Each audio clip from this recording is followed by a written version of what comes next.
বিভূতিভূষণ বন্দ্যোপাধ্যায়ের গল্প। আজকের গল্পটির নাম আরক। লাহোর মিউজিয়ামে যখন চাকরি করতাম সে সময় লাহোরের বিখ্যাত দেশবন্ধু কাগজের সম্পাদক বিনায়ক দত্ত সিং মহাশয়ের সঙ্গে আমার যথেষ্ট আলাপ হয়। মিস্টার সিং প্রাচীন সম্ভ্রান্ত বংশের সন্তান। তাদের আদি বাসভূমি পাঞ্জাবে নয়, রাজপুতানার কোটা রাজ্যে। 3 পুরুষ পূর্বে তার পিতামহ রাজকার্য উপলক্ষে এসে পাঞ্জাবে বাস করেন। সেই থেকেই তারা দেশ ছাড়া। সন্ধ্যার পরে তার বৈঠকখানায় গিয়ে বসতাম এবং দেওয়ালে টাঙানো পুরানো আমলের বর্ম, কুঠার, পতাকা, বল্লম প্রভৃতি রাজপুতের যুদ্ধাস্ত্র সম্বন্ধে নানা ইতিহাস ও আলোচনা শুনতে বড় ভালো লাগতো। রাজপুতানার, বিশেষ করে কোটা রাজ্যের ইতিহাস সম্বন্ধে মিস্টার সিংয়ের জ্ঞান খুবই গভীর। তিনি এ সকল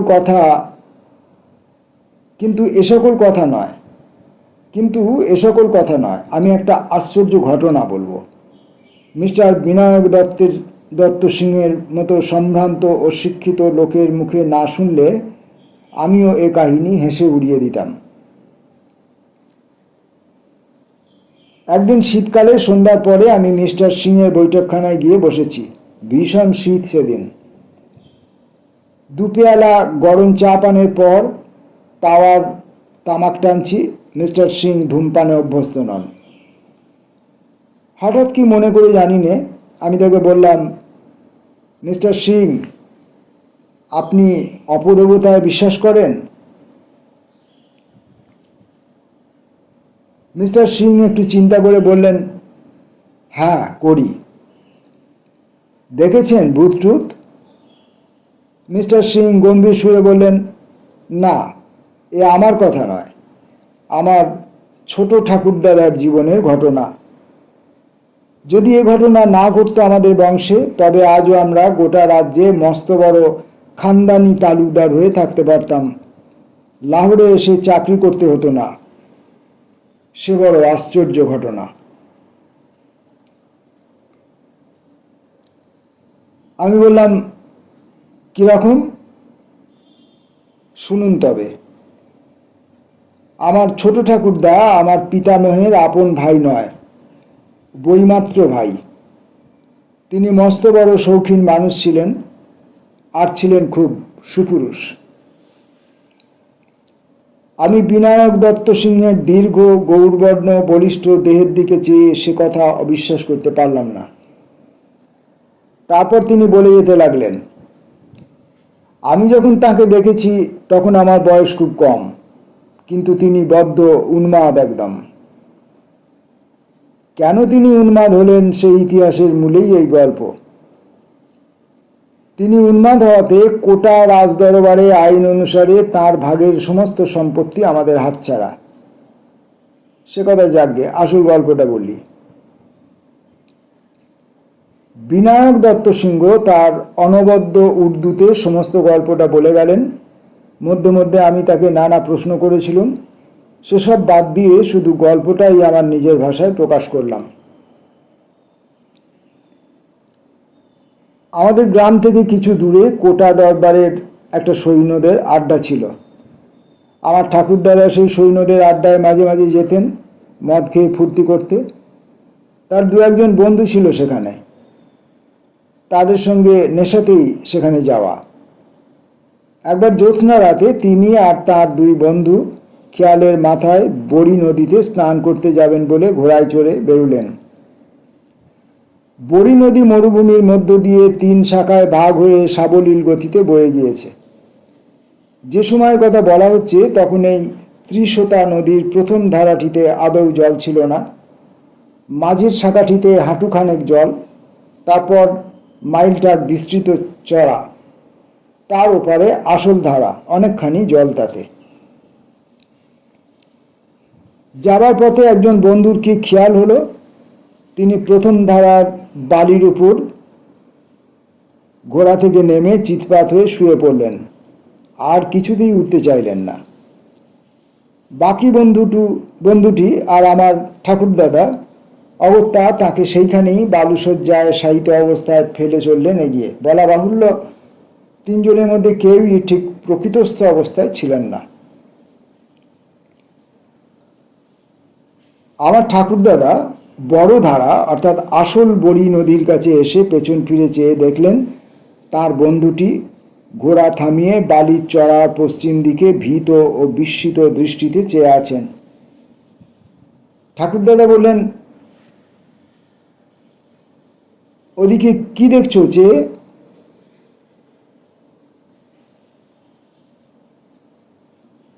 বন্ধু মুখে কিছু না বলে সেদিকে আঙুল দিয়ে দেখালে আর ইঙ্গিতে ঠাকুরদাদাকে চুপ করে থাকতে বললে। ঠাকুরদাদা চেয়ে দেখলেন বালুর চড়ার দিকে মাঝখানে অস্পষ্ট ধরনের কতকগুলি মনুষ্য মূর্তি চক্রাকারে ঘুরছে। কিন্তু কিছুক্ষণ চেয়ে দেখে মনে হলো ওরা যেই হোক হাত ধরাধরি করে ঘুরে ঘুরে নৃত্য করছে। সেই নির্জন স্থানে রাত্রিকালে কাদের এমন আমোদ লেগেছে যে লোক চলাচলের অন্তরালে নৃত্য করতে যাবে বুঝতে না পেরে তারা দুজনেই অবাক হয়ে চেয়ে রইলেন। কাছে কেউ গেলেন না, সে কথা আমি বলতে পারবো না, কারণ শুনিনি। হয়তো এদের মত্ত অবস্থায় সব দৃশ্যটার জন্য দায়ী, এই ভেবে তারাও কাউকে কথাটা বলেননি সেই সময়। এরপরে আরো বছর 3 কেটে গেল। ত্রিশোতা বড়ি নদীর প্রধান স্রোতধারার 3 মাইল উত্তরে মরুভূমির মধ্যে একটা বড় লবণাক্ত জলের হ্রদ আছে। এর নাম নাহারা নিপট অর্থাৎ ব্যাঘ্র হ্রদ। এই হ্রদের দূরে দূরে একে প্রায় 4 দিক থেকে বেষ্টন করে পাহাড় শ্রেণী। এই পাহাড় শ্রেণী কোথাও 1000 ফুট উঁচু, কোথাও তার চেয়েও কিছু বেশি উঁচু। হ্রদ ও পাহাড় থেকে খনিজ লবণ পাওয়া যায় বলে কোটা দরবার থেকে মাঝে মাঝে এর ইজারা দেওয়া হতো ব্যবসাদারদের। আমার ঠাকুরদাদা পূর্বোক্ত ঘটনার প্রায় 3 বছর পর একদিন এই হ্রদের জলে বালি হাঁস শিকার করতে যাবেন ঠিক করলেন। গভীর রাত্রে বালি হাঁসের দল হ্রদের জলে দলে দলে চড়ে বেড়ায়, একথা তিনি শুনেছিলেন। একটা ঘাসের লতা পাতার ছোট্ট ঝুপড়ি বেঁধে তিনি তার মধ্যে লুকিয়ে থাকবেন দিনমান থেকে, কারণ মানুষ দেখলে হাঁসের দল আর নামবে না। সব ঠিকঠাক হলো, কিন্তু 2-1 বৃদ্ধ লোক নিষেধ করলে রাত্রিকালে নহরা হ্রদের ত্রিসীমানাতেও যাওয়া উচিত নয়। কেন? তারা স্পষ্ট করে কিছু বললে না, শুধু বললে জায়গাটা ভালো নয়। ভৈজি নামে একজন বৃদ্ধ ভিল আমাদের প্রজা ছিল। সে বললে কোটা দরবারের নিমক মহালের ইজারাদার এক বেনিয়ার সে চাকর ছিল তার যৌবন বয়সে। উক্ত বেনিয়ার লবণের গুদাম আর আড়ত ছিল নহরা হ্রদের পাড় থেকে মাইল খানেক দূরে পাহাড়ের কোলে।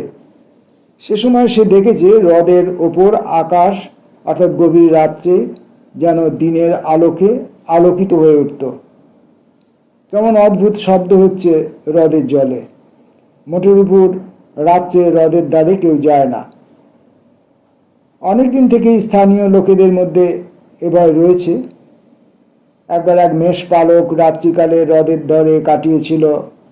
সকালবেলা তাকে সম্পূর্ণ উন্মাদ অবস্থায় নিমকের গুদামের কাছে পায়চারি করতে দেখা যায়। আমার ঠাকুরদাদা এসব গাল গল্প শুনবার লোক ছিলেন না। তিনি বুঝতেন স্ফূর্তি, শিকার, হল্লা, হইচই। লোকটাও ছিলেন দুঃসাহসী এবং একগুঁয়ে ধরনের। তিনি যাবেনই ঠিক করলেন। ভিল বৃদ্ধ তাকে বললে, হুজুর, হাঁসের দল যদি জলে নামে তবে সে রাত্রে কোনো ভয় নেই জানবেন। ঠাকুরদাদা জিজ্ঞাসা করলেন, কিসের ভয়? বাঘের? তার চেয়েও ভয়ানক কোনো জানোয়ার হতে পারে। কি জানি হুজুর, আমার শোনা কথা মাত্র, ঠিক বলতে পারি নে। তুই সঙ্গে থাক না, বকশিস দেব। মাফ করবেন হুজুর, 100 রুপিয়া দিলেও রাত কাটাবে না নাহার নিপটের ধারে। প্রাণের ভয় নেই, আমরা ভিল, বাঘে ভয় রাখি নে। এই হাতে তীর দিয়ে কত বাঘ মেরেছি, কিন্তু হুজুর, বাঘের চেয়েও ভয়ানক কোনো জীব কি দুনিয়ায় নেই? আমার ঠাকুরদাদা নাহারা হ্রদ ভালো জানতেন না। ঠিক আমাদের অঞ্চলের হ্রদটা নয়, আমাদের গ্রাম থেকে 40 মাইল দূরে। তখনই তিনি ভিলদের গ্রাম থেকে রওনা হয়ে 7-8 মাইল হেঁটে পাহাড় ডিঙিয়ে সমতল ভূমিতে নামলেন। দূরে মস্ত বড় হ্রদটার লবণাক্ত জলরাশি প্রখর সূর্যতাপে চকচক করছে।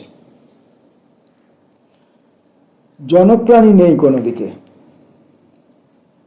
বেলা তখনও অনেকখানি আছে। এমন সময় ঠাকুরদাদা হ্রদের দ্বারে পৌঁছে গেলেন এবং নলখাগড়া ও শুকনো ঘাস দিয়ে সামান্য একটু আবরণ মতো তৈরি করে নিলেন জলের ধারেই, যার আড়ালে তিনি বন্দুক নিয়ে লুকিয়ে থাকতে পারেন। হাঁসের দল তাকে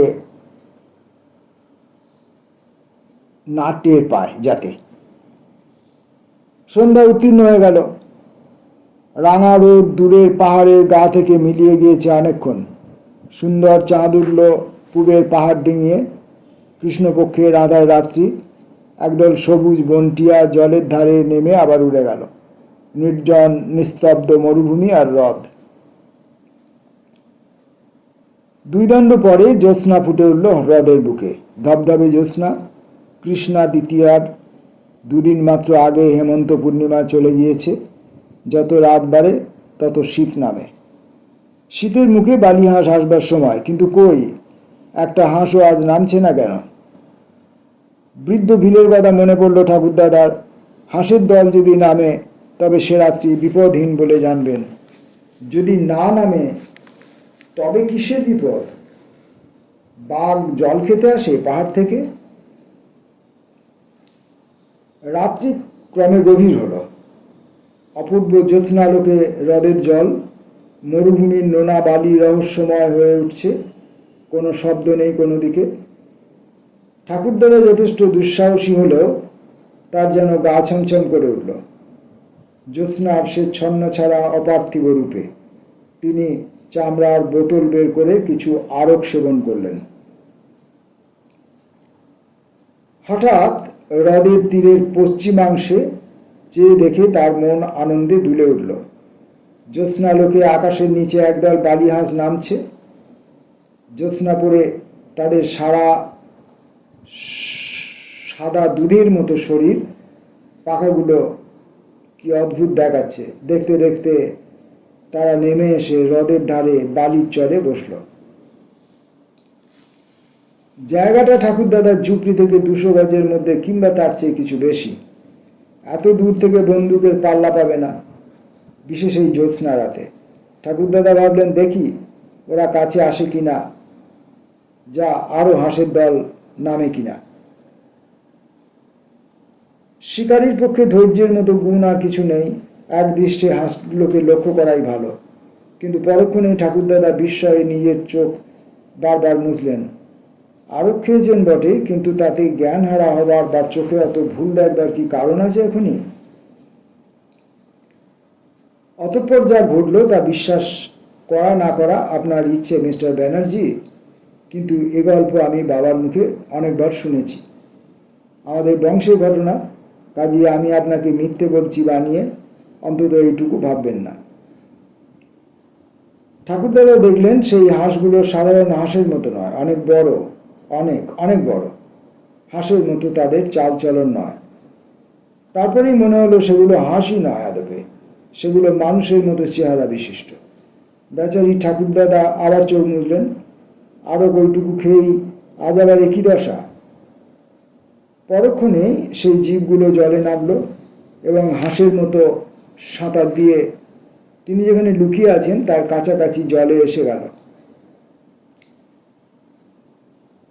কৃষ্ণা দ্বিতীয়ার পরিপূর্ণ জ্যোৎস্নাতে বিস্মিত, ভীতচকিত, দুঃসাহসী আরক সেবনকারী ঠাকুরদাদা দেখলেন তারা সত্যি হাঁস নয়, একদল অত্যন্ত সুন্দরী মেয়ে।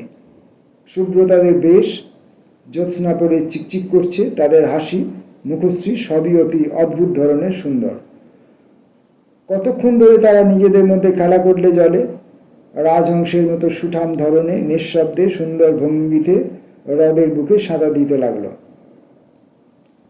তারপর কতক্ষণ পরে তা ঠাকুরদাদার আন্দাজ ছিল না, কারণ তখন ঠাকুরদাদার সময়ের জ্ঞান হারিয়ে ফেলেছেন। ওরা সবাই জল থেকে উঠল এবং অল্প পরেই জ্যোৎস্না ভরা আকাশ দিয়ে ভেসে হাঁসের মতোই শুভ্র পাখা নেড়ে অদৃশ্য হয়ে গেল। হ্রদের তীরের বাতাস তখনও তাদের অপূর্ব দেহগন্ধে ভরপুর। আমার ঠাকুরদাদা নিজের গায়ে চিমটি কেটে দেখলেন তিনি জেগে আছেন কিনা।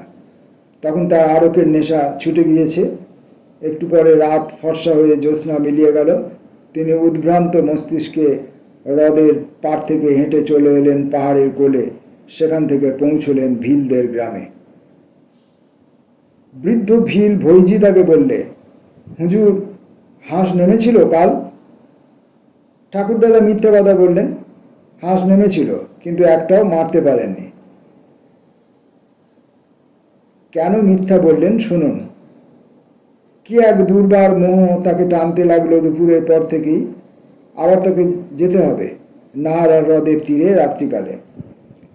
ভৈজিকে সত্য কথা বললে সে বাধা দেবে, কিন্তু সে রাত্রে বুনো বালি হাঁসের দল নামলো হ্রদের জলে, আসল হাঁসের দল। পরপর কয়েক রাত্রি শুধু বন্য হংসের দল নামে খেলা করে। আমার ঠাকুরদাদা ঝুপড়ির মধ্যে শুয়ে চেয়ে থাকেন। বন্দুকের গুলি করতে তার মন সরে না। তারপর আর একদিন শেষ রাত্রের জ্যোৎস্নায় বন্য হংসের বদলে নামলো সেই অদ্ভুত জীবের দল। এদিন তারা আরো কাছে এলো। বন্য রাজহংসের মতো সাঁতার দিয়ে বেড়ালো জলজ ঘাসের বনের পাশে পাশে। তাদের অপূর্ব সুন্দর মুখশ্রী জ্যোৎস্নালোকে ঠাকুরদাদার মুগ্ধ দৃষ্টির সম্মুখে কতবার পড়ল। রাত ভোর হবার বেশি দেরি নেই, তখনও কিন্তু জ্যোৎস্না আছে। আমার ঠাকুরদাদা কি ভেবে আরকের নেশায় কিংবা ভালো অবস্থায় জানি নে ঝুপড়ি থেকে উঠে ছুটে জলের ধারে চললেন। বোধহয় ওদের কাউকে ধরতে গেলেন। অমনি ত্রস্ত বন্য অংশের মতো সেই অলৌকিক জীবের দল তাড়াতাড়ি সাঁতরে কে কোথায় দূরে চলে গেল এবং পরক্ষণেই শেষ রাত্রের বিলীয়মান চন্দ্রালোকে তাদের লঘু দেহ ভাসিয়ে আকাশপথে অদৃশ্য হলো। পরদিন দুপুরবেলায় আমার ঠাকুরদাদাকে উন্মাদ অবস্থায় হ্রদের ধারের বালির চড়ায় লক্ষ্যহীনভাবে ঘুরে বেড়াতে দেখে জনৈক জেলে তাকে ভিলদের গ্রামে পৌঁছে দেয়। বৃদ্ধ ভৈজি ঘাড় নেড়ে বললে, আমি বলেছিলাম হাঁসের দল যেদিন না নামে সেই দিন বড় ভয়। ঠাকুরদাদা মাঝে মাঝে ভালো হতেন, আবার উন্মাদ হয়ে যেতেন। ভালো অবস্থায় বাড়িতে গল্প করেছিলেন, একবার নয় অনেকবার। মৃত্যুর প্রায় 10 বছর আগে থেকে তার মোটেই ভালো অবস্থা যায়নি। বদ্ধ উন্মাদ অবস্থায় তার মৃত্যু ঘটে। বিনায়ক দত্ত সিং গল্প শেষ করলেন। আমি বললাম, অদ্ভুত ঘটনা। তবে মিস্টার সিং বললেন, তবে 20 শতাব্দীতে বিশ্বাস করা শক্ত। সে আমিও জানি, আমাদের দেশেও সকলে বিশ্বাস করে না। এ আজ 50 বছর আগেকার ঘটনা বলছি। কেউ বলে ঠাকুরদাদার অতিরিক্ত আরক সেবনের ফলে ওই সব চোখের ভুল দেখা। বন্যহংসীকে ভেবেছেন আকাশ পরী। আবার কেউ বলেন না, আকাশ পরী দেখলেই লোকে পাগল হয়। সেই বৃদ্ধ ভিল ভৈজি সেই কথাই বলতো। কি করে বলবো কোনটা সত্যি কোনটা মিথ্যে? তখন আমার জন্মই হয়নি।